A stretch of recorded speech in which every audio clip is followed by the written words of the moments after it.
Kami persilakan Pak Anies untuk duduk di sini. Mungkin ada beberapa pertanyaan dan juga nanti ada penanggap. Pak Anies, silakan Pak Anies. Ya, kita sudah mendengarkan beberapa paparan tadi, ada beberapa topik yang sebenarnya bisa kita angkat ya. Satu terkait dengan ketimpangan kemiskinan, ketenaga kerjaan, kualitas sumber daya manusia, infrastruktur, dan yang paling menarik menurut saya adalah bisnis ya. Jadi bagaimana kalau kita lihat di visi misi Pak Anies itu, bisnis itu harus bicara tentang bagaimana pengusaha dalam negeri harus kita jadikan global, bukan sebaliknya saja gitu. Bukan berarti asing tidak, tapi paling tidak dua-duanya, begitu ya Pak Anies ya. Oke Pak Anies, mungkin kalau kita lihat yang pertama yang di highlight Pak Anies itu adalah terkait dengan kemiskinan dan ketenaga kerjaan. Mungkin saya satukan aja supaya nanti bisa dijawab. Memang benar Pak, kemiskinan itu kalau kita lihat jumlahnya 25 juta, tapi kalau dilihat sama hampir miskinnya kira-kira bisa 100 juta gitu. Nah, yang perlu diperhatikan bukan hanya yang miskin tapi juga hampir miskinnya ini, karena begitu ada inflasi dia akan mengalami peningkatan. Nah, mungkin tadi sudah ada programnya, tapi bagaimana konkretnya supaya paling enggak di ekonomi ini bisa tahu konkretnya kayak apa sih? Karena banyak sekali program pemerintah seperti BLT, Keluarga Harapan sudah banyak, tapi kelihatannya kemiskinan kok nggak turun-turun gitu. Itu satu ya. Betul. Terus yang kedua ketenaga kerjaan Pak. Ketenaga kerjaan kalau kita lihat juga gitu. Tadi sudah Bapak sampaikan banyak di tingkat level SD, SMP, SMA gitu ya. Nah, bagaimana justru kita mengakselerasi program-program peningkatan sumber daya manusia. Nah, salah satunya yang menarik saya lihat di visi misi Pak Anies adalah untuk prasekolah. Jadi SDM itu harusnya dimulai dari prasekolah. Iya, betul nggak Pak? Nah, tapi kalau kita lihat di prasekolah kebanyakan tuh milik swasta. Jadi orang-orang tidak bisa akses terhadap prasekolah karena kebanyakan milik swasta. Nah ini prasekolah. Jadi usia 0 sampai 7 tahun itu kan ada di program Pak Anies. Nah itu gimana caranya supaya program ini memang bisa dijalankan dan bisa dinikmati oleh semua masyarakat.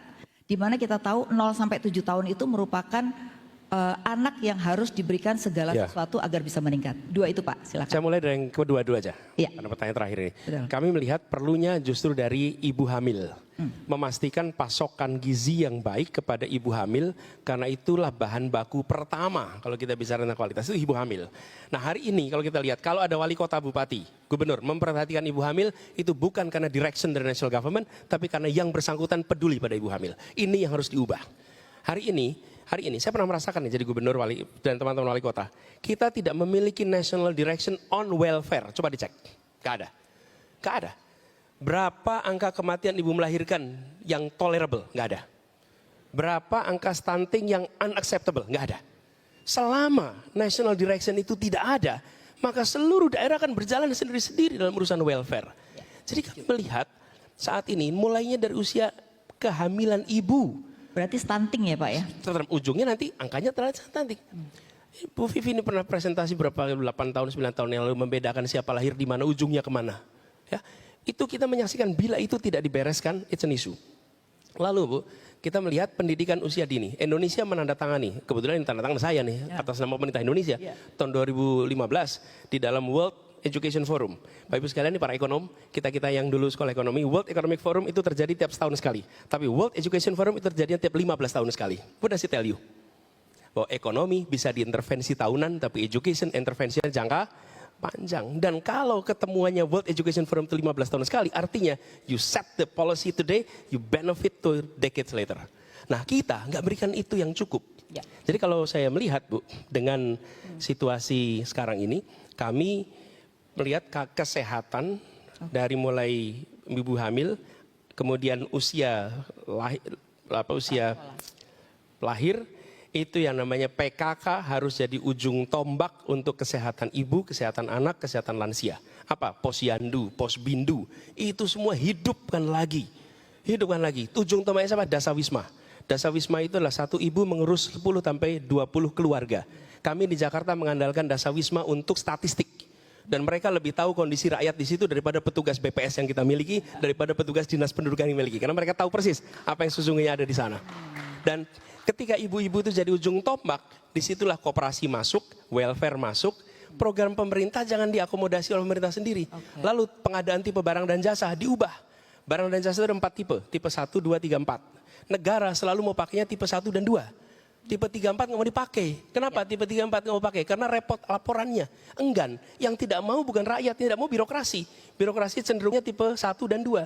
Begitu diberikan ruang pada tipe 3 dan 4, dananya diberikan langsung ke masyarakat melola, kualitas lebih baik. Contoh, Setuju. memberikan makanan sehat untuk keluarga, untuk anak-anak sekolah. Kalau tipe 1, berikan kepada dinas pendidikan pengadaan barang, bagikan makanan sehat. Tipe 2, bikin tender, nanti perusahaan-perusahaan masukin. Tipe 3, uangnya diserahkan pada persatuan orang tua murid. Ya. Itu tipe 3. Begitu diserahkan orang tua murid yang masak, apa yang terjadi? Tidak ada orang tua murid yang mengkorup ongkos makan untuk anaknya. Yang terjadi ditambahin makanannya, dibuat lebih sehat. Ya. Jadi strateginya itu, satu, fokusnya dari awal. Ya. Yang kedua, community activism, movement itu dihidupkan. Yang ketiga, lakukan penyesuaian soal pengadaan barang dan jasa. Dengan begitu maka komprehensif. Lalu buat ukurannya untuk tiap daerah. Ya. Tiap daerah beda-beda, nggak boleh kita simetrik. Semua daerah sama, tidak. Jakarta beda, Bogor beda, Banten beda, beda-beda. Dengan begitu semua mengejar bar yang terjangkau. Oke. Itu satu pertanyaan. Ya. Yang kedua.